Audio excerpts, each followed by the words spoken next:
오늘 아침에 받았던 자료 한번 볼까요?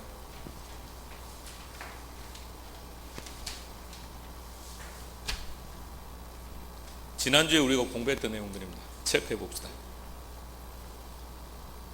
이거 보고 버리는 거 아닙니다. 매일매일 모아 두셔야 돼요. 이거 뒤에 답이 있네요. 뒤에 답이 있어서 재미없습니다.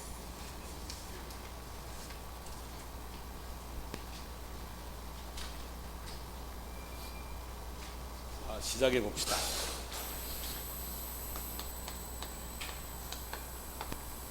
수요 뭐라고 정의한다고요? 샀다 사고 싶다. 사고 싶은 마음. 그럼 오늘 문제 중에서 하나만 볼게요. 오늘 문제 중에서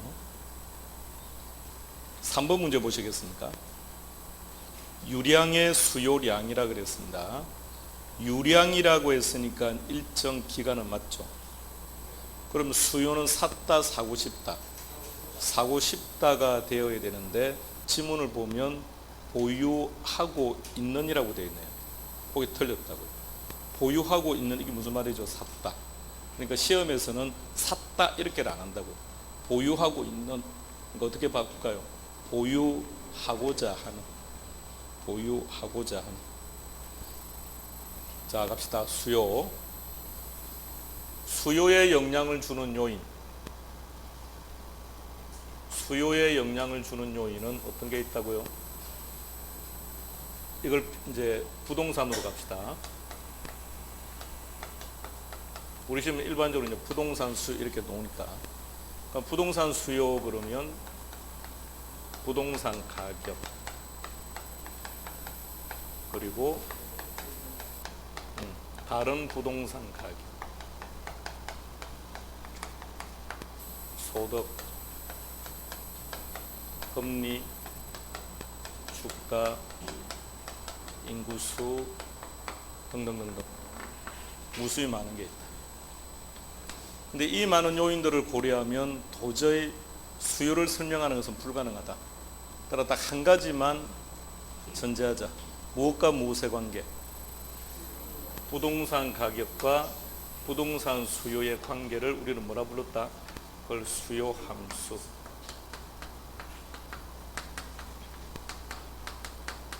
함수가 뭐라고요? 두 사람은 어떤 관계? 두 사람은 어떤 관계? 연인 관계? 그 관계, 그 관계를 함수. 다시 함수란 뭐라고요? 관계. 너와 나의 관계. 그러니까 무엇과 무엇의 관계? 부동산 가격과 부동산 수요의 관계. 그걸 뭐라 한다고요? 수요 함수. 그런데 이 둘의 관계 따져봅시다. 이 둘의 관계를 보니까 부동산 가격이 상승하면 부동산 수요는 어떻게 된다? 감소한다. 이것을 뭐라고 불렀다? 수요 법칙. 그럼 수요 법칙은 비례다, 반비례다? 반비례다.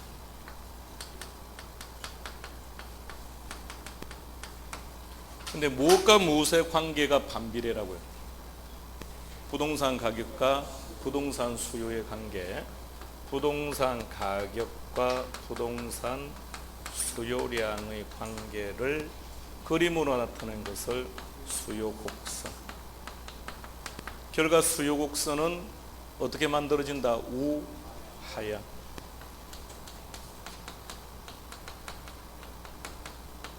우하향. 3월달부터 할 건데 지금 이제 했으니까 이제 기억합시다. 지금부터 이제. 얘는 기억해야 됩니다. 그러니까 시험 문제는 어떻게 나오느냐? 수요 함수란 이렇게 나와요. 수요 법칙이란 어쩌고 저쩌고, 수요 곡선이란 어쩌고 저쩌고. 그래서 뒤에 어떤 단어가 붙어 있던 우리는 따지지 말자 그랬습니다. 수요 이런 말이 나올 때는 뭘 찾는다고요? 가격과 수요량 이 둘의 관계 반비례. 그래서 그래프 형태는 우하향. 다시 아래쪽에 있는 것만 시작. 가격과 수요량 반비례 우하향. 그 단어는 우리 머릿속에 들어가야 돼. 자, 그러면 무엇이 나왔을 때 얘네들을 찾는다고요? 수요 땡땡이라고 놓으면. 자, 그럼 오늘 문제 볼까요? 2번 지문 봅시다. 2번 수요 곡선이란 이렇게 나오네요. 곡선이라는 단어 우리는 무시하고 그냥 수요라는 것만 딱 봐요. 수요. 수요가 나왔으니까 지문에는 뭐가 있어야 된다? 가격과 수요량 찾으세요. 있으면 오고 없으면 액수. 근데 이 둘의 관계는 비례다 반비례다. 반비례다. 그래서 그림은 어떻게 만들어진다? 우하향한다. 그래서 우리 머릿속에는 딱 단어 세 개. 수요 땡땡이라는 단어가 나왔다. 그럼 우리는 뭘 찾는다? 가격과 수요량 그리고 반비례 그리고 우하향. 자, 그래서 이 관계를 한번 따져봅시다. 나머지 모든 요인들은 일정하다고 전제를 하고 가격과 수요량의 관계만 그림으로 표현해 보자. 그래서 부동산 가격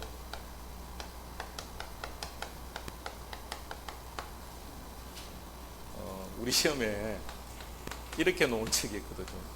X축, Y축 이렇게. 그러니까 문제는 X축이 어디를 X축인지를 몰라서. 자, X축이라고 하는 게 가로입니까 세로입니까? 그건 잘 모르겠는데 Y축은 쉽네요. Y니까. 응? 종축이 Y축이죠. 학교를 졸업한 지 오래되니까 X축, Y축 이렇게 되니까 갑자기 막. 자, 그렇게 놓을 수도 있는 거예요. 정해놓은 겁니다. 그냥 세계만국 공통이에요. Y축은 뭘? 부동산 가격을. X축에는 무엇을? 수요량의 관계를. 자, 둘의 관계를 한번 따져봅시다. 오늘 아침 신문 보니까 주택이 3.3 평방미터에 2천만 원 한다네요. 제주도. 좀 반응이 놓으세요. 이게 싼지 비싼지를 모르니까 지금 허벌나게 비싼 거예요, 지금 이게. 그러니까 지금 제주도 가격은 지금 미친 듯이 올라가고 있다는 얘기입니다.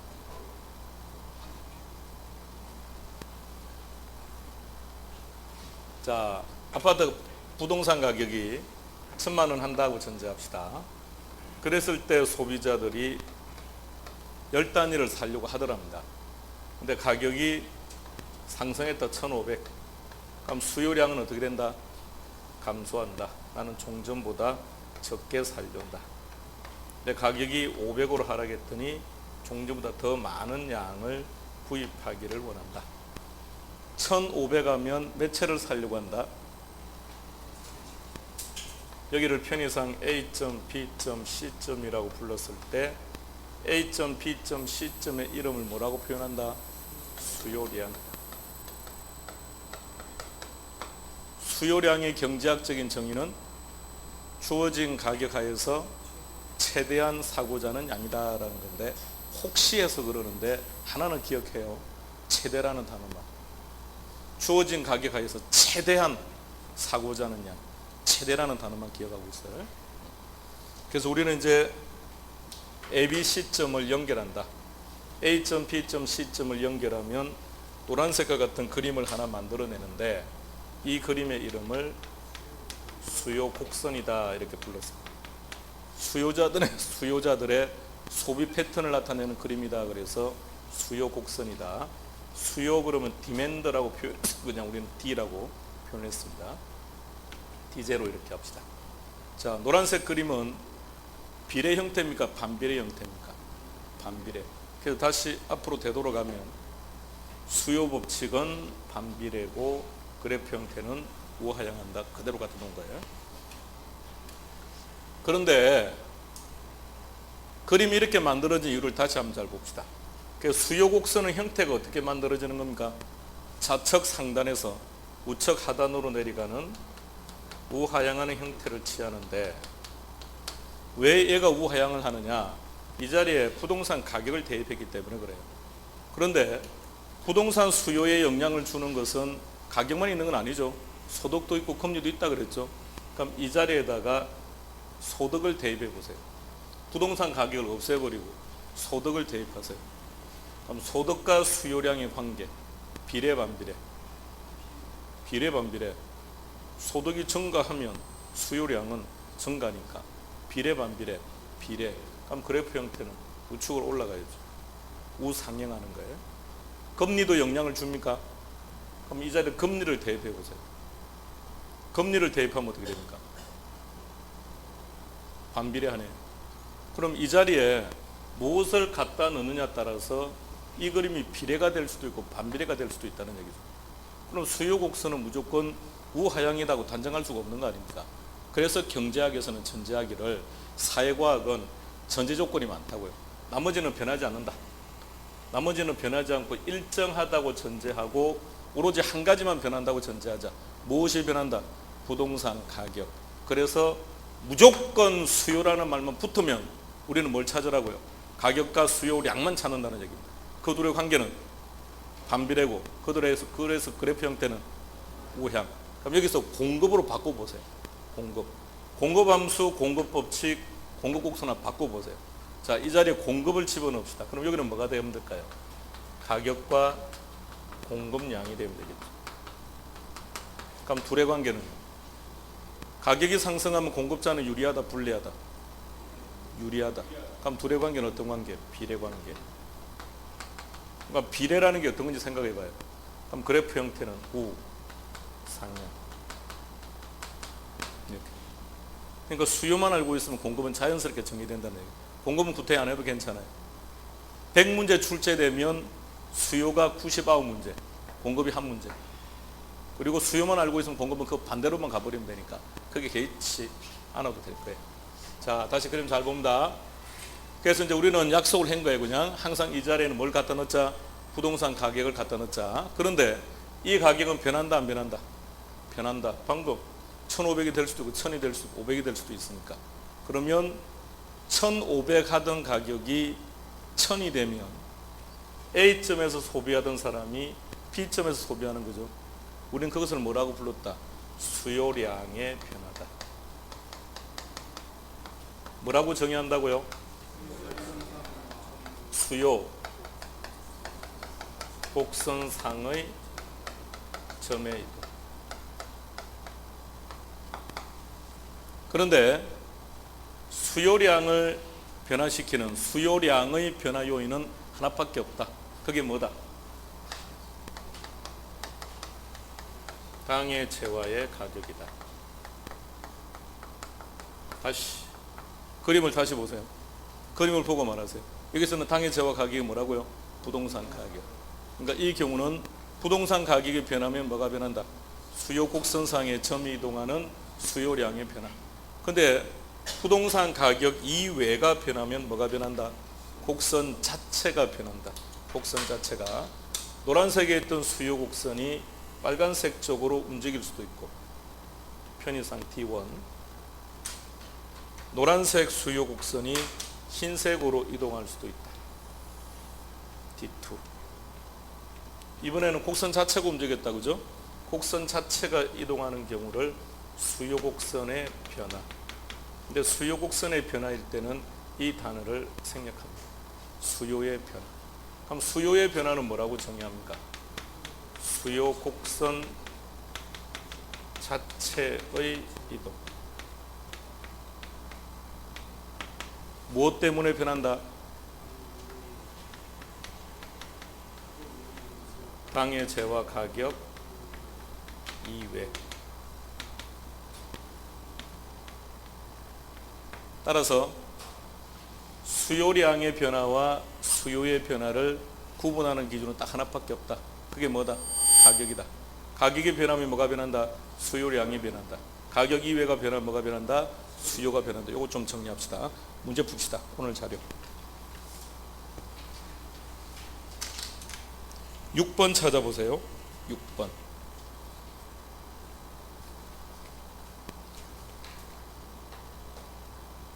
6번 문제를 보면 빨리 키워드를 잡아야 되니까 수요 곡선이 좌측으로 이동한다. 이 표현을 먼저 좀 빨리 봐야 되겠네요.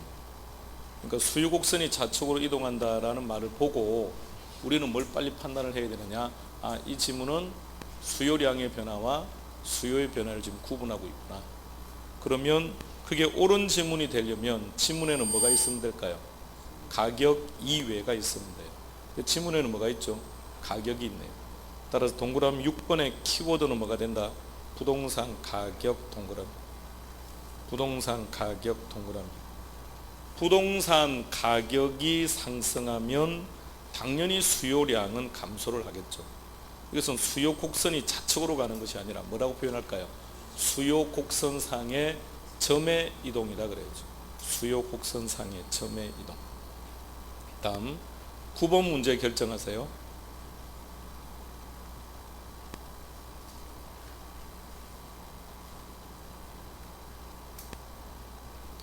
9번 문제에서 키는 수요의 변화다, 그죠? 일단 수요의 변화가 내 눈에 일단 빨리 좀 들어와 줘야죠. 그래야 이게 지금 뭘 묻고자 하는지를 내가 판단할 수 있으니까. 그러면 9번의 키워드는 뭐가 됩니까? 가격이 아니라는 거예요. 인구 감소를 키로 잡지 마세요. 아시겠습니까? 인구 감소를 키로 잡으면 키로를 잡을 수 너무 많으니까. 그러니까 뭐를 키도 항상 가격이냐 아니냐를 가지고 보는 거예요. 따라서 9번은 가격이다 아니다? 아니다. 아니면 무슨 변화? 수요의 변화. 10번 결정합니다.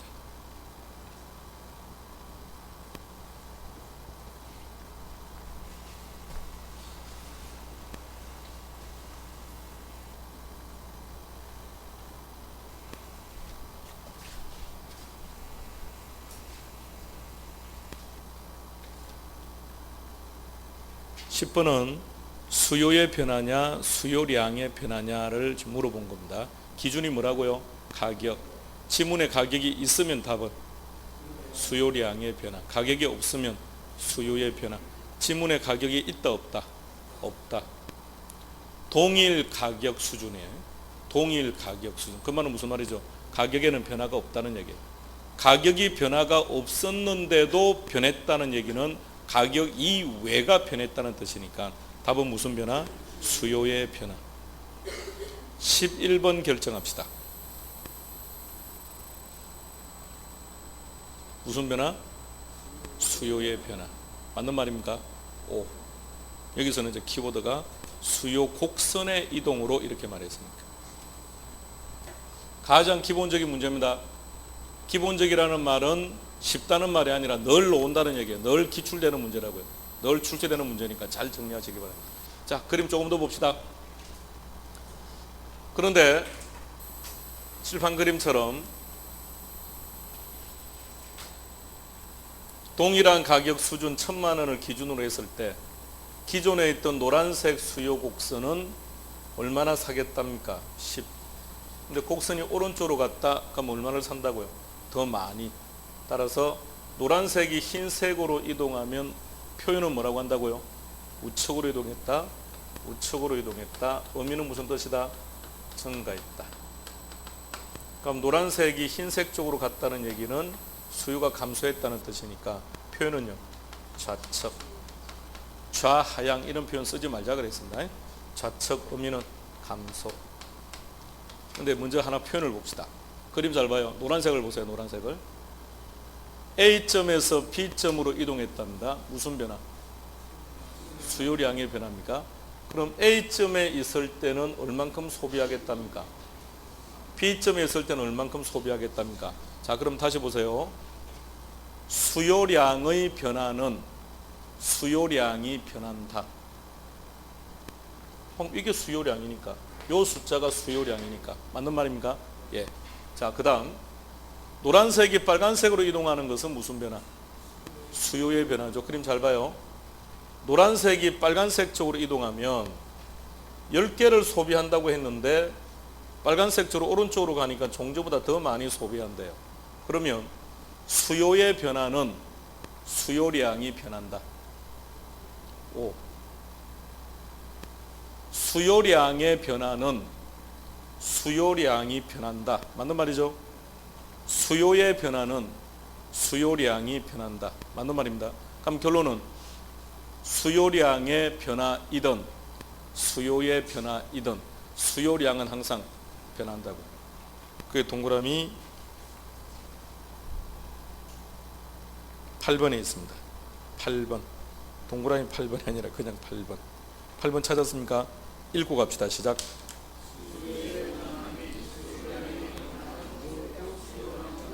그 말 이해하시겠습니까? 예. 이 내용은 5월 달에 하는 심화 과정에서 다뤄야 되는 수준인데 미리 다 체크했습니다. 자, 수요량의 변화와 수요의 변화 이제 모두 다 정리했습니다. 놓치면 안 됩니다. 자, 이제 한 문제는 끝났고, 자, 두 번째 수요의 변화로 갑시다. 수요가 변한다는 것은 무슨 뜻이라고요? 곡선 자체가 이동한다고 했습니까? 곡선이 어디로 간다는 얘기입니까? 오른쪽이나 왼쪽으로 간다는 얘기입니까? 왜 오른쪽으로 가죠? 왜 왼쪽으로 가죠? 자, 왜 오른쪽으로 가는 겁니까? 가격이 외가 편해서. 왜 왼쪽으로 가죠? 가격이 외가 편해서. 그래서 이제 그 다른 내용들을 공부할 거라고요. 자, 그런데 그 중에서는 뭐가 제일 중요하다고 했습니까? 다른 부동산 가격. 이가 제일 중요해요.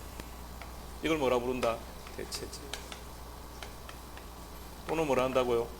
보완제. 이제 대체제와 보완제로 들어갑시다.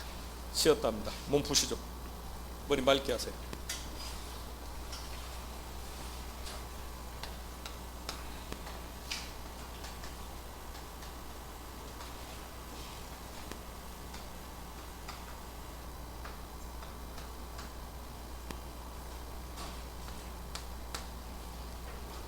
먼저 문제를 하나 풀어보고 갑시다.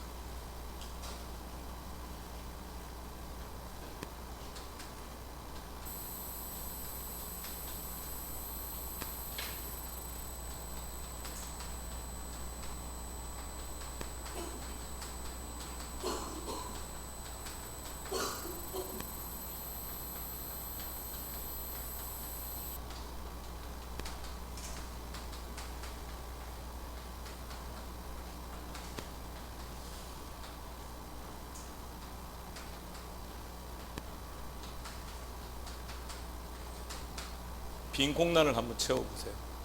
1번 문제는 할 수 있어야 될 것 같은데요. 지난주 했던 내용이라.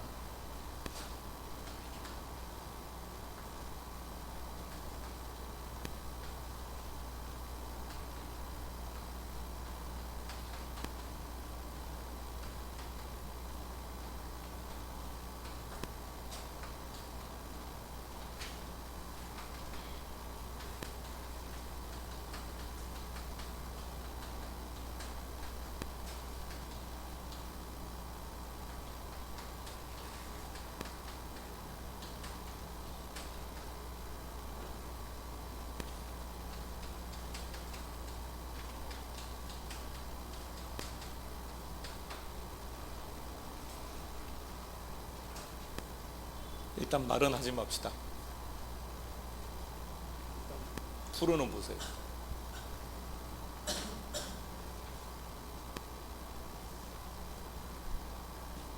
대체제 그러면 절교 예를 드는 게 콜라와 사이다인 겁니다.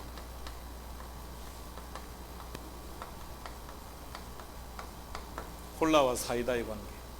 보완제 그러면 커피와 설탕의 관계. 자, 일단 원칙상 들어갑시다. 대체제란 너가 없다면 얘를 먹으면 되고 얘가 없다면 얘를 먹어도 된다. 이런 게 대체제입니다. 뭘 먹더라도 만족감의 차이는 없다. 대체제 그러면 일단 대체의 의미가 뭐라고 했습니까? 동일. 이 단어는 기억해야 돼요. 대체제 하면 뭘 기억하자고 했습니까? 비례. 비례라 그랬죠? 근데 일단 대체. 그 다음에 이제 공부할 때 대체의 원칙 그럴 때는 지문에 무조건 동의를 찾아야 돼요. 콜라와 사이다는 대체제입니까? 대체제가 될 수 있는 원인은 가격이 동일하니까, 가격이 동일하니까, 용도가 동일하니까, 만족감이 동일하니까, 동일하다는 전제가 돼요. 다르면 대체가 될 수 없다는 얘기입니다. 자, 보완제는 커피만 먹는 것보다는 설탕을 함께 먹음으로써 만족감이 커지는 제와 이런 관계를 보완제라고 해요. 하나만 먹는 것보다 함께 먹을수록 만족감이 커지는 제와 안경알과 안경테의 관계, 이런 관계, 숟가락과 젓가락의 관계, 이런 관계, 그걸 보완제라고 해요. 자, 대체제 보완제를 이렇게 정의하는 겁니다. 자, 근데 실제 그런 것들은 시험과 전혀 관계 없어요. 그냥 한번 설명드려 본 게 심심해서. 자, 대체제로 들어갑시다. 나는 콜라를 좋아한다, 사이다를 좋아한다. 뭘 좋아한다? 자, 연인, 콜라, 연인은 콜라, 이런. 콜라를 좋아하는데 대체제, 콜라를 좋아하는데 대체제라고 요, 한 번 더, 똑같다. 콜라를 좋아한다, 사이다를 좋아한다, 똑같다. 이렇게 되어야만 대체가 근본적으로 되는 거죠. 그럼 다시. 블랙을 좋아합니까? 설탕 커피를 좋아합니까?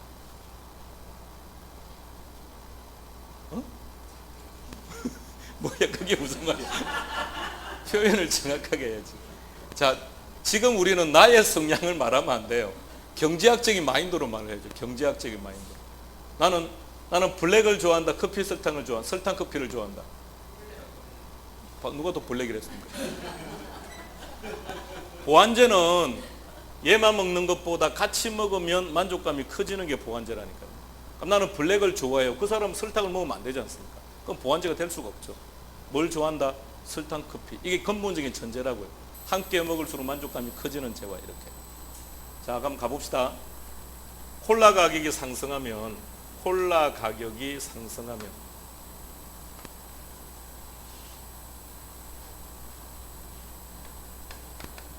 콜라 가격이 상승하면 콜라 수요량 증가한다, 감소한다?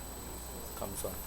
근데 소비자들은 얘를 먹든 상관없다고 했으니까 콜라를 안 먹는 대신에 사이다 수요가 증가해서 사이다의 가격은 어떻게 된다? 상승한다. 이게 대체제. 자, 보완제로 가볼게요. 커피 많이 좋아하십니까? 많이 좋아하십니까? 그럼 커피 가격이 상승하면 커피를 먹는다, 안 먹는다? 먹는다고요? 그게 경제 법칙입니까? 아니, 지금 개인의 성향 다 필요 없다고 기본 전제를 했지 않습니까? 결혼식에는 철저하게 경제적 마인드로만 간다니까. 나는 커피를 너무너무 좋아하기 때문에 얘 가격이 아무리 상승해 나는 먹을 거야. 그런 경제 법칙이 아닌 거니까. 그럼 커피 가격이 상승했다. 먹는다, 안 먹는다? 그럼 커피를 안 먹으면 설탕 수요는 어떻게 됩니까? 얘도 덩달아 같이 감소해야죠.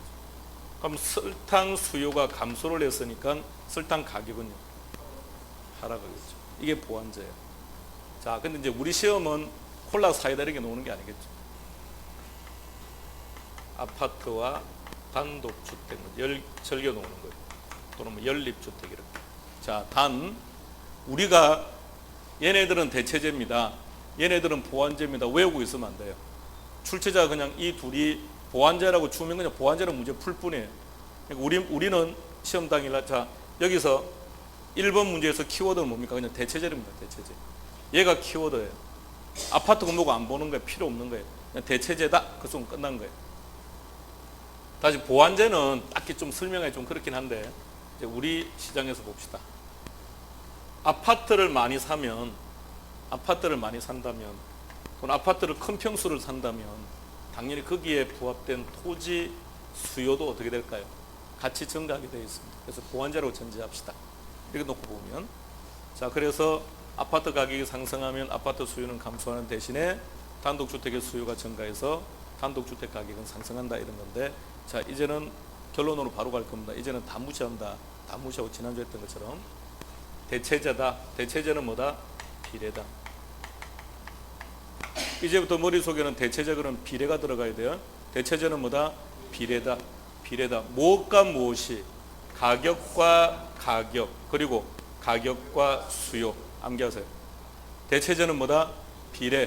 무엇이 가격과 가격, 가격과 수요. 그러니까 무엇과 무엇이 비례인지는 알아야 돼요. 왜냐하면 시험 문제가 가격을 안 주기도 합니다.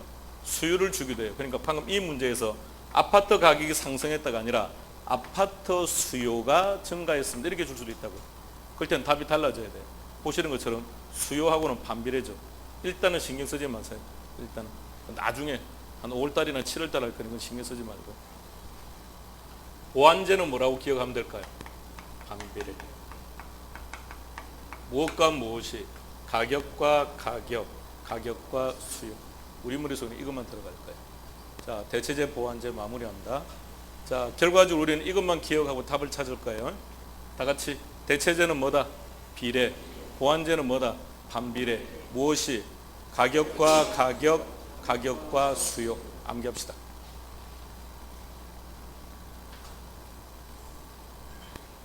그것을 가지고 문제를 풀 겁니다. 자, 이 문제를 만났습니다. 그럼 첫 번째 키는 대체제, 두 번째 키는 가격이 상승했습니다. 이걸 봐야죠. 그럼 비례입니까? 비례. 무엇과 무엇이 가격과 가격이 비례하니까 가격은 상승이고, 무엇과 무엇이 비례한다고요? 가격과 수요가 비례한다고 해서 수요는 증가할 것이고. 자, 보완제로 오세요. 자, 2번 문제. 2번 문제에서 키워드는 첫 번째 키는 보완제. 그럼 보완제를 보는 순간 우리는 뭘 기억한다고요? 반비례. 자, 두 번째 키는 가격이 상승했다는 겁니다. 무엇과 무엇이 반비례? 가격과 가격. 그러면 가격은 하락. 무엇과 무엇이 반비례? 가격과 수요. 그럼 수요는 감소. 이렇게 찾아가야 1분 이내에 답을 찾아갈 수 있다는 겁니다. 정확하게, 빨리. 그래서 우리는 이것만 딱 기억하는 거예요. 대체재고 보완제입니다. 문제는 이렇게 나옵니다. 자, 다시 머릿속에 그립시다. 메모하는 건 아닙니다. 핸드폰으로 찍으면 되고 머릿속에 일단 그려봐요. 혼자서 복습할 때 아파트 값이 올라가면 사람들은 아파트를 안 사. 아파트를 안 사는 대신에 주택을 많이 사더라. 주택값이 오르더라. 이렇게 복습하는 거 아닙니다. 그렇게 복습하는 게 아니라 우리가 복습할 때는 어떻게 한다? 대체제는 비례다. 무엇이? 가격과 가격이 가격과 수요가. 그래서 문제에 대한 적응 능력이 필요하기 때문에 문제 형태를 딱 기억해라고요. 문제가 너무 딱 이런 형태입니다. 이런 형태니까 여기 첫 번째 키는 대체제. 우리가 기억하고 있는 대체제는 비례라 그랬죠. 무엇과 무엇이? 가격과 가격이라고 했으니까 가격이 나와 있어 줘야죠. 그러니까 가격에 관한 정보가 있는지를 먼저 빨리 찾아야 돼요. 가격에 관한 정보를 찾아야만 그것을 근거로 해서 다른 재화의 가격과 수요를 결정하죠. 보완제도 역시 마찬가지.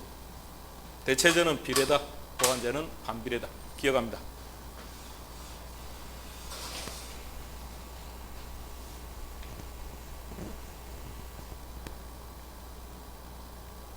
쉽다 어렵다. 뭐 한 개 있다고 어렵겠어요. 저게 비례 반비례밖에 한 게 없는데.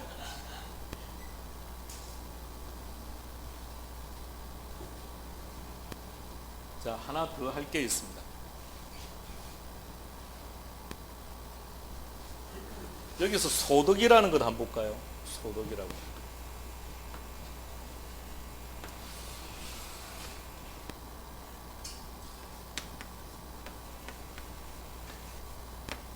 소득이 증가하면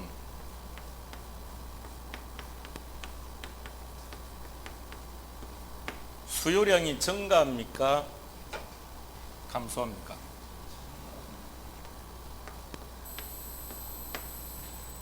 다시 한번 여러분들이 생각할 수 있는 기회를 드리겠습니다. 갱생의 기회를 다시 한번 드리도록 하겠습니다. 현실적으로 생각해봐요. 내 소득이 증가하면 수요량이 어땠는지, 과연 꼭 증가한 건지, 혹시 감소하는 건 없던가요? 자, 연인 두 사람은 데이트할 때 주로 무엇을 많이 먹습니까? 술 말고 어떤 음식을 주로 먹습니까? 무슨 고기? 삼겹살. 삼겹살은 다 돼지고기 그죠?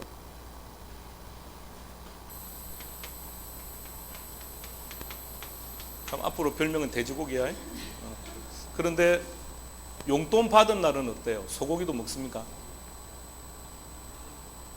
마지못해서 이렇게 아니고 실제로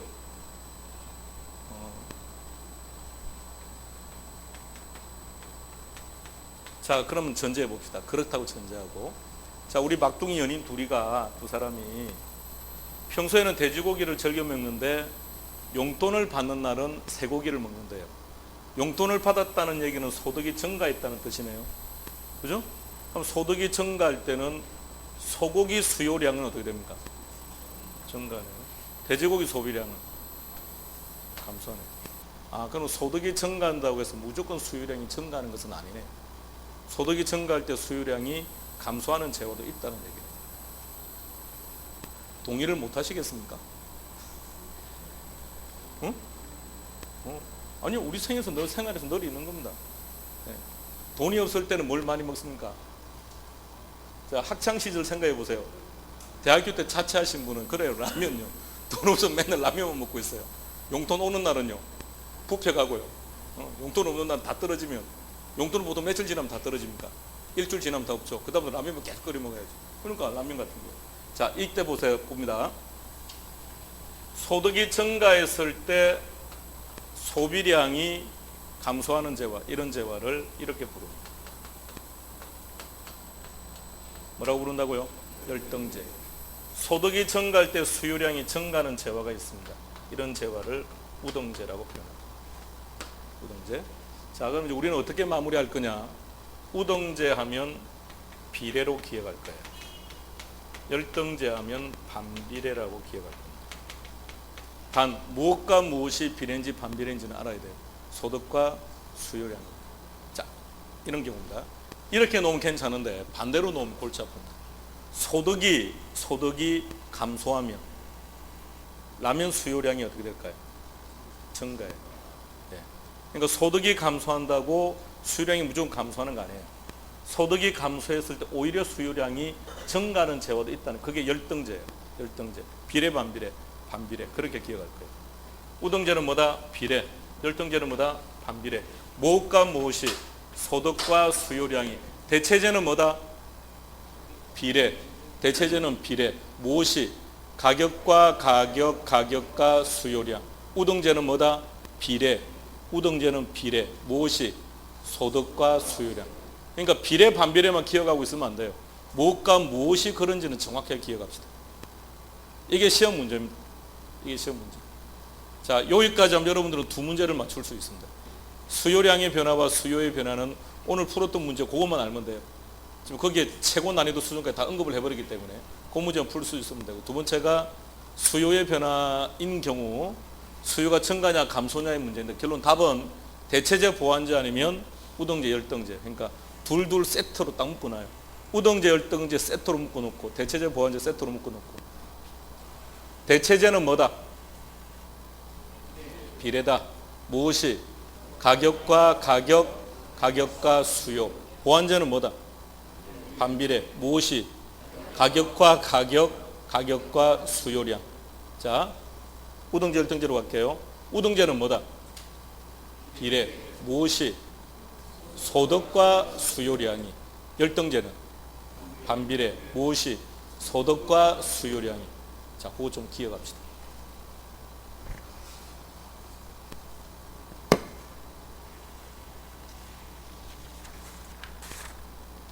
강의 일정표 보시겠습니까? 강의 일정표 보시면 오늘 날짜 보시면 독립변수에 그 네 가지 나와 있을 거예요. 대체제, 보완제, 우등제, 열등제.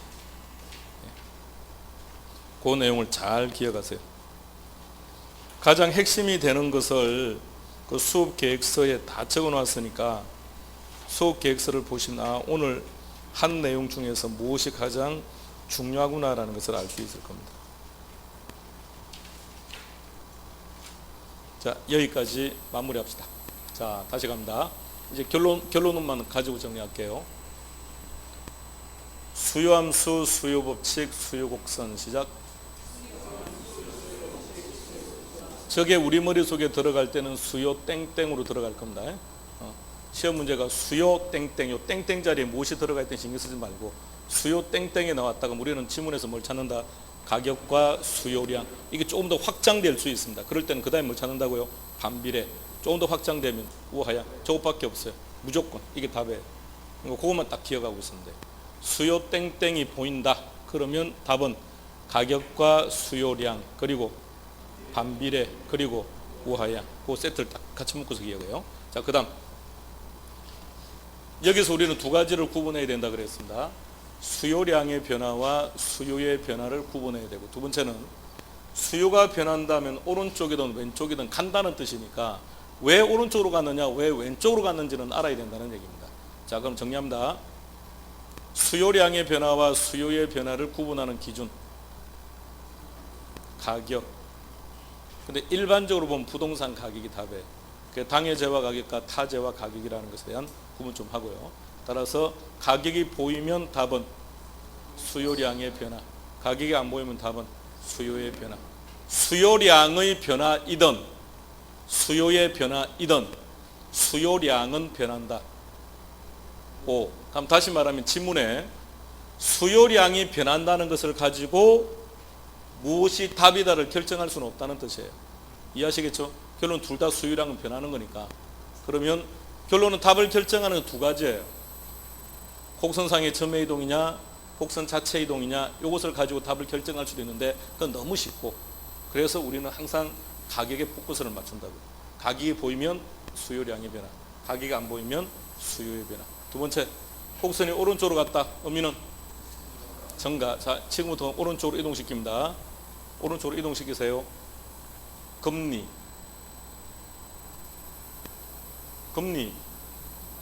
인하, 하락, 주가 하락, 인구수 증가, 녹지 공간이 확충되었다. 가능하죠? 녹지 공간이 확충되었다. 지하철이 신설되었다. 이런 게 시험 지문이에요. 지하철이 신설되었다. 그 다음 대체재 가격은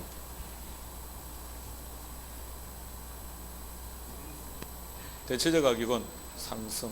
비례라고 했으니까 얘가 우측이니까 같이 가야 될 거 아닌가. 대체재 가격은 상승. 보완재 가격은 하락. 우등재인 경우 소득이 증가하면 우측, 열등재인 경우 소득이 증가하면 좌측. 이해되시겠습니까? 그래서 답은 다 대체재, 보완재, 우등재, 열등재가 답이라고.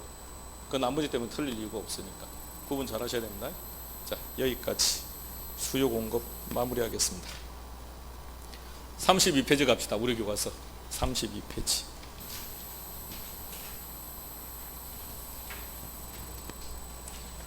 32페이지 5절의 제목이 뭐라고 되어 있습니까? 탄력성이라고 되어 있습니까? 수요 공급에서는 탄력성은 일반적으로 두 문제, 하나는 이론으로, 하나는 계산으로. 사실 문제 전체를 놓고 보면 4문제 내지 5문제. 탄력성이 개입이 안 되는 곳이 없습니다. 탄력성을 오늘 확실하게 파악을 하세요. 탄력성이라는 게 어떤 건지. 그래야 모든 파트에서 답 찾기가 편해질 겁니다. 쉬었다가 탄력성 들어갑니다.